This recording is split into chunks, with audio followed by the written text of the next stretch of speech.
Bismillahirrahmanirrahim. Assalamualaikum warahmatullahi wabarakatuh. Kembali lagi di channel Pena Pencari Hikmah. Kali ini kita akan bahas penjelasan tentang keluar dari neraka.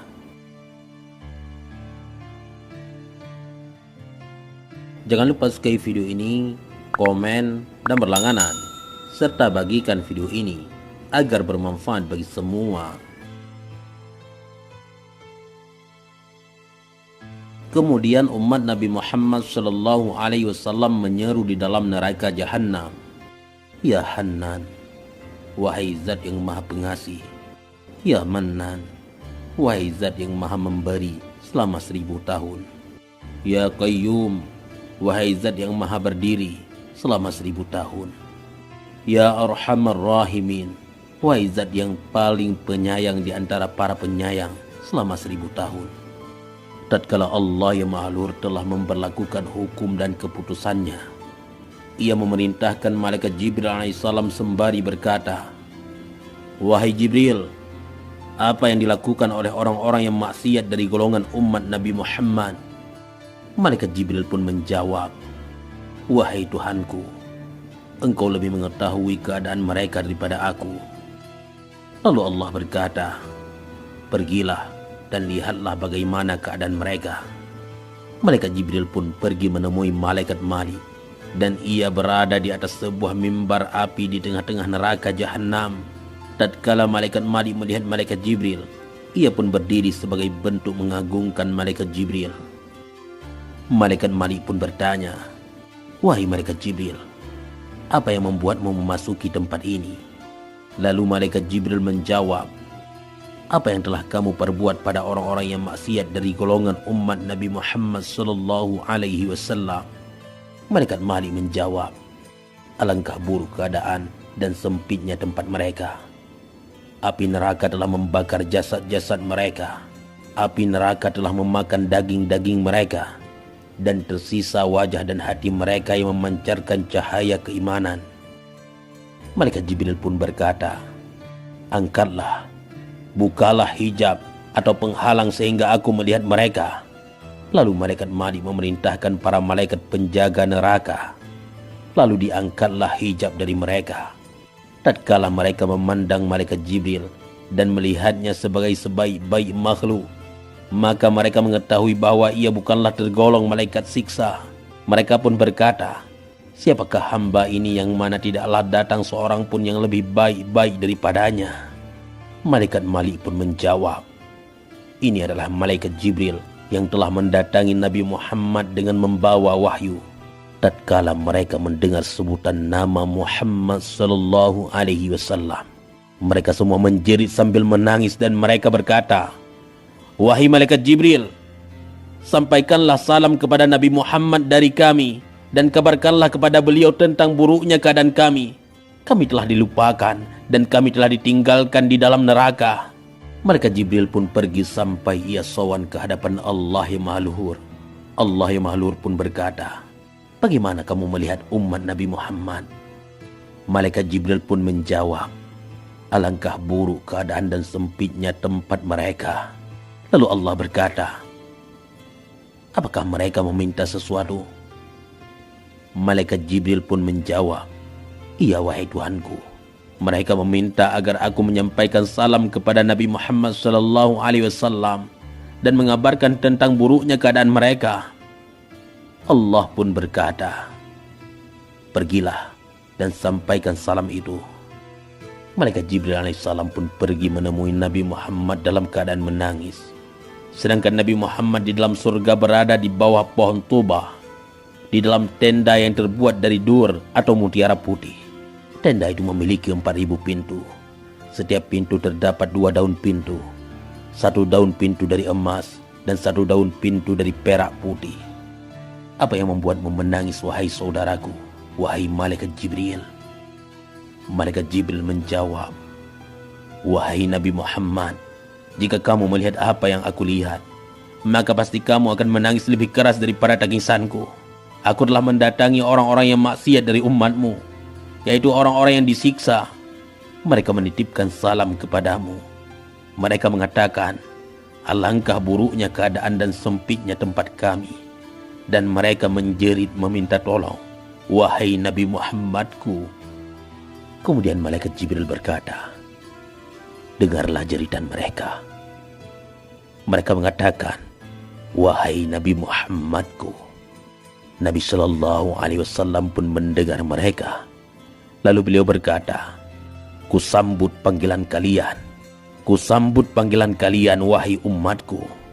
Nabi Shallallahu Alaihi Wasallam pun berdiri sembari menangis, lalu mendatangi Arash, sedangkan para nabi ada di belakang beliau. Nabi Shallallahu Alaihi Wasallam menjungkur bersujud, lalu memuji-muji kepada Allah yang Maha Luhur dengan pujian yang mana tidak seorang pun yang memuji seperti beliau. Allah Subhanahu wa Ta'ala pun berkata, wahai Nabi Muhammad, angkatlah kepalamu, mintalah maka kamu akan diberi, mintalah syafaat maka kamu akan diberi izin untuk memberi syafaat. Nabi Shallallahu Alaihi Wasallam pun berkata, wahai Tuhanku, orang-orang celaka dari golongan umatku, telah berlaku keputusanmu dan hukum perintahmu di dalam perkara mereka, dan aku berdiri untuk mereka.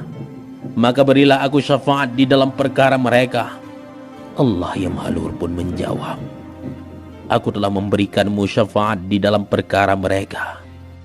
Lalu Nabi Shallallahu Alaihi Wasallam datang bersama para nabi untuk mengeluarkan orang yang mengucapkan la ilaha illallah Muhammad Rasulullah. Nabi Shallallahu Alaihi Wasallam pun pergi ke neraka Jahannam. Tatkala malaikat Malik melihat Nabi Muhammad Shallallahu Alaihi Wasallam, maka ia berdiri untuk mengagungkan beliau. Nabi Shallallahu Alaihi Wasallam pun bertanya kepada malaikat Malik, bagaimana keadaan umatku yang celaka?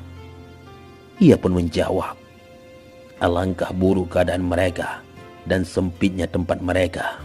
Nabi Shallallahu Alaihi Wasallam pun berkata, bukalah pintu itu, neraka Jahannam, dan angkatlah tangga itu. Tatkala penghuni neraka atau umat melihat Nabi Muhammad Sallallahu Alaihi Wasallam, maka mereka semua menjerit, wahai Nabi Muhammadku, api neraka telah membakar kulit-kulit dan daging-daging kami. Kami telah ditinggalkan dan dilupakan di dalam neraka.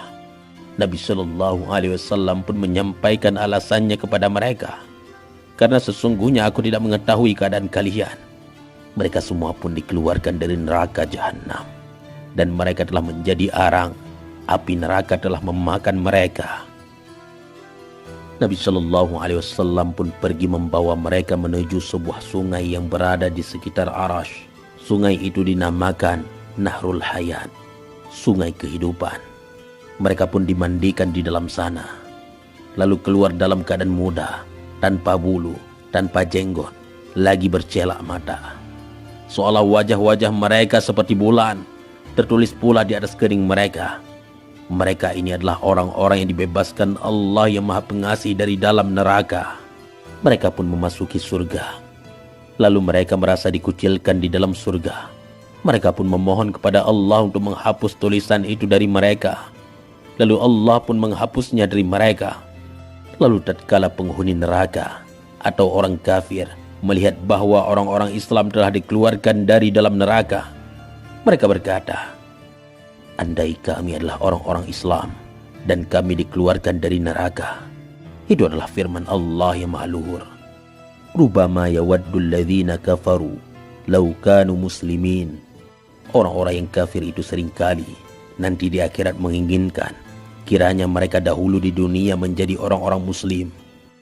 Diriwayatkan dari Nabi Shallallahu Alaihi Wasallam bahwa sesungguhnya beliau bersabda, akan didatangkan maut atau makhluk bernama maut atau kematian di hari kiamat seperti domba yang sangat garang. Lalu dikatakan, wahai penghuni neraka, apakah kalian mengerti domba garang ini? Mereka pun menjawab, iya. Lalu mereka melihat dan mengetahui bahwa domba garang itu adalah maut atau kematian. Dan dikatakan lagi, wahai penghuni neraka, apakah kalian mengerti domba garang ini? Mereka pun menjawab, iya. Lalu maut itu disembelih di antara surga dan neraka. Kemudian dikatakan, wahai penghuni neraka, selamanya dan tidak ada kematian di dalam neraka. Wahai penghuni neraka, selamanya dan tidak ada kematian di dalam neraka. Maka demikian itu adalah firman Allah yang maha luhur. Wa anzirhum yawmal hasrati idza qudiyal amru wa hum fi ghaflati wa hum la yu'minun. Dan berilah mereka peringatan tentang hari penyesalan, yaitu ketika segala perkara telah dihapus, yaitu ketika segala perkara telah diputus, dan mereka dalam kelalaian, dan mereka tidak pula beriman. Di dalam khabar, tatkala neraka jahanam didatangkan, maka terdengarlah jeritan.